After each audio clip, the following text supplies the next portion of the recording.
만약에 방역이 완화된다면 좀 좋게 보시는 경기 민감주는 어느 쪽? 아무래도 가 회복 그 탄력성이 제일 클 걸로.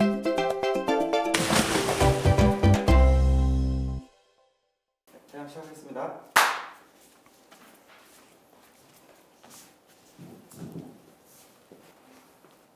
안녕하세요.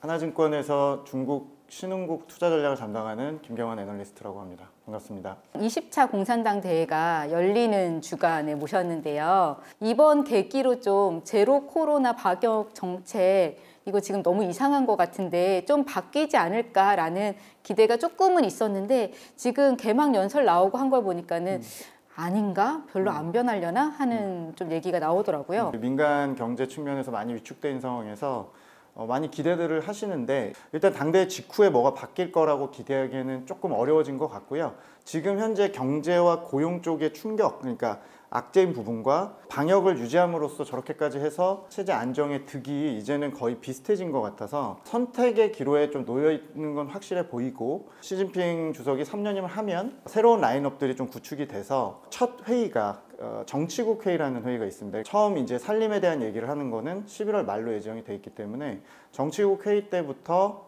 점진적으로 변화할 것 같습니다. 아쉽지만 연말 안에 우리나라 1, 2월에 있었던 그런 위드 코로나 가능성은 좀 낮아 보이고요. 아마도 현실적으로는 우리가 체감하는 방역 완화는 내년 3월 전인데 총리직이 이제 교체가 되는 시점이 유력하다라고 대내외에서 얘기는 하는데, 일단 그 11월 상황을 좀 보면서 업데이트 좀 드려야 될 것 같긴 합니다. 지금 중국 관련 기사 중에 되게 많이 나오는 것 중 하나가 부동산 시장 네, 관련인데요. 뭐 예를 들어 짓다 만 집에 들어가서 뭐 살고 있다 이런 아주 극단적인 네, 뉴스까지 막 나오고 보니까 부동산 시장이 GDP의 30%? 엄청 비중이 높더라고요. 그러면은 지금 중국 정부가 부동산 규제 계속 완화해서 뭐 대출금리도 내리고 여러 가지를 하는데 여기에 대해서도 좀 정부가 파격적인 뭔가를 제시해서 부동산 경기를 살릴 수 있을 거라고 보시나요? 부동산이 주도하는 경제 혹은 부동산이 성장을 이끄는 산업이 되는 것은 이제 앞으로 좀 어려울 것 같고요.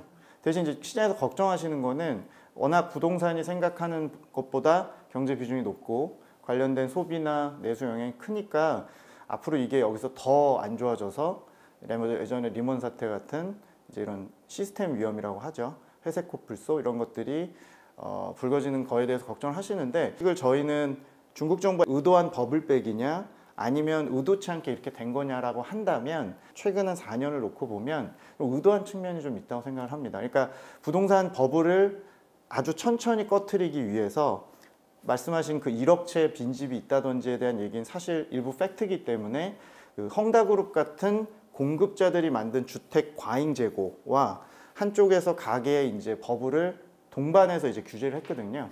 코너로 몰아서 이 과잉 부채 문제로 결국 터지게 될 회사들을 하나하나 이제 정리해 가겠다라는 보관을 갖고 있는데, 올해 들어서는 워낙 코로나 상황이 오래되고 가계의 전체적인 저축률이 올라가고 소비 심리가 악화되면서 올해 상반기까지만 놓고 보면 중국 부동산 분양 시장과 뭐 주택 경기나 이런 것들은 경착륙했다라고 저희가 평가할 수 있을 것 같고요. 근데 여기서 이제 중국 정부가 더 고집을 부려서 뭐 규제를 더했거나 혹은 더 강한 조치를 했다면 정말 시스템 위험이겠지만, 다행히도 일단 2분기부터는 연착륙을 시키기 위한 조치는 들어왔습니다. 다만 워낙 주택 경기가 냉각된 것들이 있다 보니까 여관에서 이렇게 회복을 좀 못하고 있는 상황이다 보니까 연말까지 이제 저희가 이게 과연 회복할지 여부를 좀 지켜보고 있는 단계고요. 그 말씀하신 금리 인하나 각종 부양책의 경우는 총력적인 부양은 아닌 것 같습니다.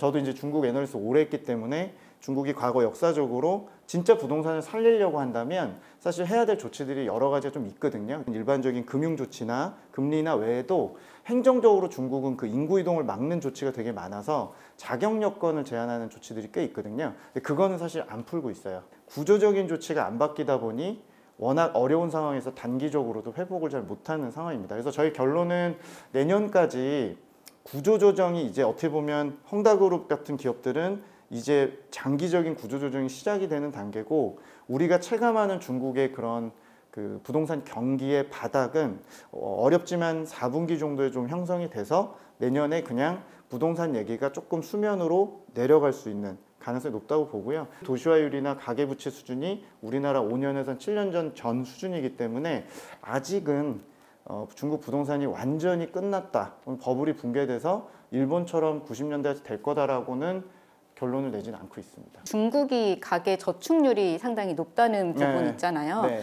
최근에 FT에선가에도 네. 그거에 관련해서 기사를 썼던데, 그러니까 그렇다 보니까는 민간 소비가 살아나지 못한다. 중국이 점점 내수 소비를 진작하고 활성화하는 정책을 상당히 펴려고 하는 걸로 알고 있는데, 네. 그런 구조에서는 내수 소비가 진작되기가 좀 어려운 거 아닌가요? 분명한 건 과거보다 체력이 약해졌고 여러 가지 양극화 문제가 커지면서 우리가 보는 중국의 소비가 과거 같지 않다는 건 사실인데요. 근데 저는 항상 말씀드리고 싶은 게 이게 경기 순환이라는 게 있고 저축률이라는 얘기도 20년째 했던 얘기거든요. 그러니까 분명히 올해 들어서 구조적인 요인하고 방역 때문인 요인들 여러 가지가 겹쳐지면서 분명히 내년에 방역을 풀면 소비가 살아날 수 있는 부분이 있음에도 불구하고 모든 게 집약돼서 정말 불황인 것처럼 보이는 측면도 있다고 생각합니다. 지금 방역 때문에 예금이 늘어나서 당장 소비 못할 돈들을 쟁여쓸 수도 있기 때문에 일부 이제 방역이 끝난 다음에 1차적으로 소비 여력이 아직 있는데 안 한지가 결정이 날 것 같고요. 두 번째는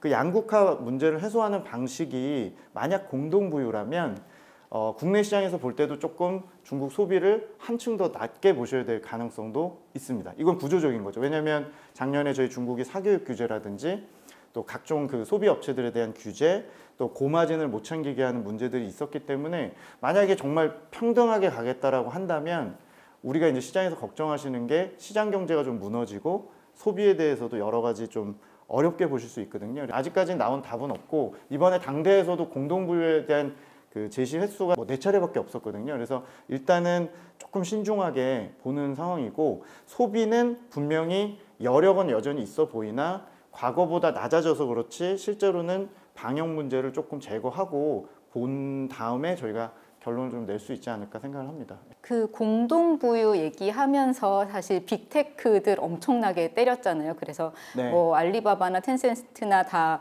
엄청난 기부금을 내겠다고 하고 바짝 엎드리고 했었는데, 그리고 또 한동안 여름에 많이 나왔던 기사가 그런 빅테크들이 되게 해고를 많이 하고 있다, 어렵다, 이런 기사도 많이 네, 나왔거든요. 맞습니다. 네. 근데 주가 측면에서는 오히려 이미 이 정도면 바닥 아니냐 하는 얘기도 동시에 나오더라고요. 좀 죄송스러운 것들이 지난 몇 년 동안 저희가 추천한 중국 주식이나 이런 것들 중에 소비나 이런 플랫폼, 소위 말해 중국의 민영 경제에 파릇파릇한 그런 빅테크 기업들이 상당히 주도적 역할을 하다가 이제 그런 것들이 무너지기 시작을 하면서 중국의 체제에 대한 불안, 또 저렇게 좀 상상할 수 없는 규제에 대한 강도인데, 저희가 말씀드리고 싶은 거는 여러 가지가 좀 겹친 것 같아요. 사후적으로 저희가 평가해 보면 중국 정부가 일단은 빅테크나 부동산 같은 소위 말해 서비스업을 통한 고용 창출을 이제 많이 늘리고 싶지 않은 마음도 큰 것 같습니다. 지금 중국 정부가 너무 혈안인 쪽은 제조업 쪽, 그러니까 지금 미중이 서로 겨루는 부분들,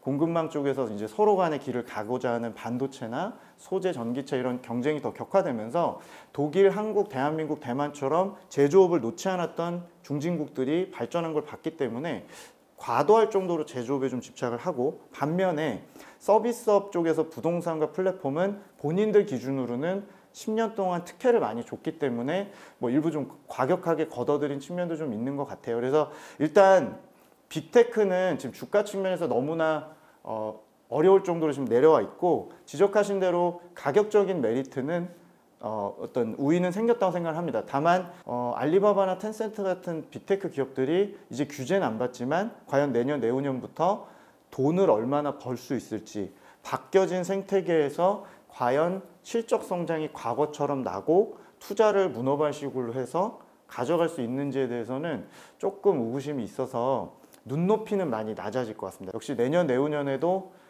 정말 비참할 정도로 빠진 그 홍콩의 플랫폼이나 이런 쪽의 주가가 어느 정도 회복은 할 걸로 저희 의견을 드리지만 공격적으로 여전히 매수하기에는 주도적인 역할로 보기에 좀 어려운 산업으로 보여진다는 게 아쉽지만 현재까지의 결론인 것 같습니다. 말씀하신 대로 그런 첨단 제조업 쪽, 그 중국이 엄청 키우려고 하는 그 분야에 대해서는 또 미국의 견제가 장난 아니잖아요. 맞습니다. 예, 이번에 그 미국 상무부 조치도 좀 깜짝 놀랐는데 사실상 그렇게 미국의 반도체 장비를 중국이 수입하지 못하게 되면은 그냥 뭐 거의 반도체 산업은 고사하는 거 아니야? 뭐 이런 시각도 있더라고요. 좀 그런 쪽은 어떻게 보세요?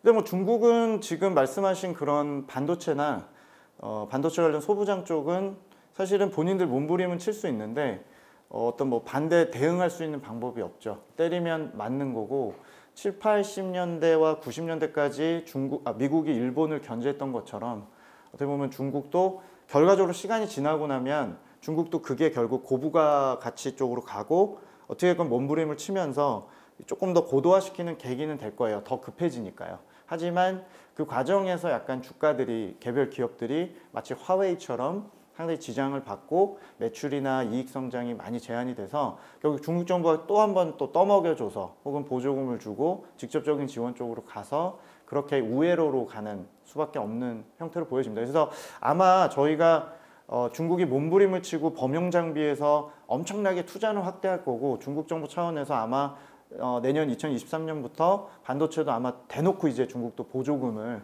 지급하면서 이판사판으로 가겠죠. 하지만 첨예하게 이 어떤 기술력을 갖고 있는 미국과 또 미국에게 따라오라고 했던 대만이나 한국 쪽에 이렇게 할 경우에는 그쪽 밸류체인이 훨씬 더 부각될 걸로 보고요. 중국은 대신 본인들이 조금 주도권을 갖고 있는 쪽, 예를 들면 태양광, 풍력, 배터리 같은 경우는 본인들이 생산도 하고 소비도 할 수 있는 쪽이니까 이쪽도 역시 확대해 가면서 또 안보 측면에서 히토류나 이런 쪽에서 약간의 이제 목리 비슷하게 본인들도 독점하고 있는 것들의 좀 존재감을 좀 나타내면서 뚜렷하게 좀 양극화된 상태로 갈 것 같고요.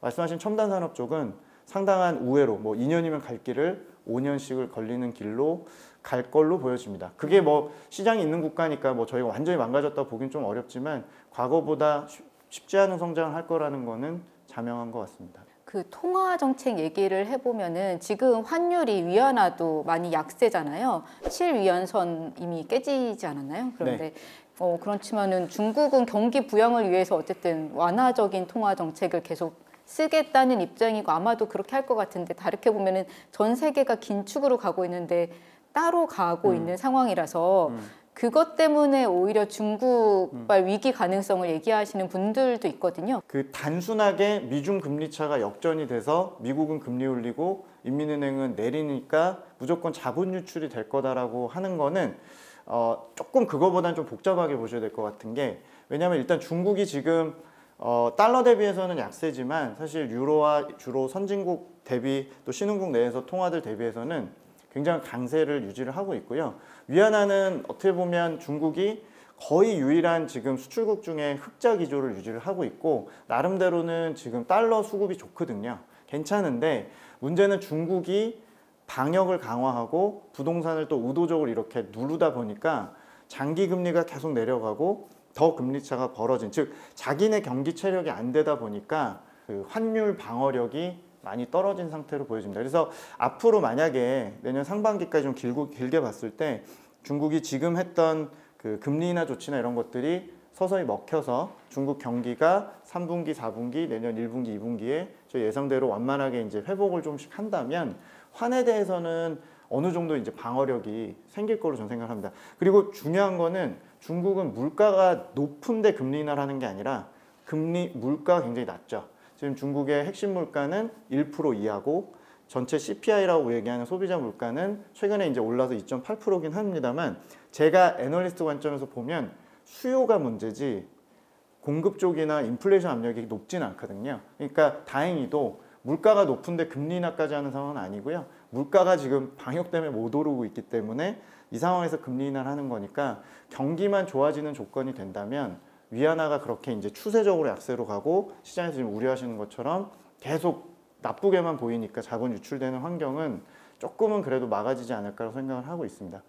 그 중국 정부의 경기 부양책이 잘 3분기나 4분기쯤 다시 좀 살아날 수 있을 거라고 보셨는데 그건 경기 얘기인가요? 주가는 좀 더 선행할 수도 네, 있을까요? 그렇죠. 기저 효과가 있기 때문에 전년비 성장률은 한 3, 4개분기 이제 우상향으로 가긴 합니다. 다만 지금 선진국은 마치 저희 토끼 거북이 얘기할 때 선진국은 너무 빨리 과열됐다가 이제 침체로 빨리 가는 거고, 중국은 납작한 거북이처럼 지금 천천히 올라오고 있거든요. 그래서 아마 그 올라오는 속도는 내년 상반기까지 아주 완만할 걸로 보여지고, 저희가 뭐 나이키자나 바나나 형태라고 얘기하는 아주 완만한 이 정도로 보면 거의 횡보 L자에서 조금 나은 정도니까 그 정도 수준에서 완만하게 시장이 인식할 가능성이 높습니다. 다만 중국이 지금 시장에 굉장히 유동성이 많고 완화적인 정책들을 좀 썼기 때문에 연말까지 일단 계속 하락보다는 어느 정도 이제 그 회복의 좀 방향성을 잡고 내년 상반기에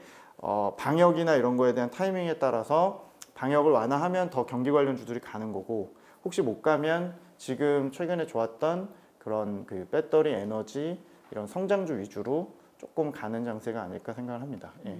만약에 방역이 완화된다면 좀 좋게 보시는 경기 민감주는 어느 쪽 말씀이세요? 또 중국이 지금 눌린 업종이 너무나 많지만 많이 눌린 쪽이 금융, 소비, 또 경기 민감주 이렇게 세 가지가 있다면 아무래도 소비주가 상대적으로 내년에 방역 완화와 함께 회복 그 탄력성이 제일 클 거로 생각을 합니다. 뭐 가전이나 스마트폰이나 중국의 뭐 화장품이나 일반적인 그런 경기 소비재들이 내년에 가장 회복을 많이 할 걸로 보여지고요. 다만 방역을 어떻게 완화하느냐가 1차적으로 좀 중요해 보입니다. 모든 게 결국 처음부터 끝까지 다 제로 코로나와 관련이 있는 것 같은 느낌이네요. 네.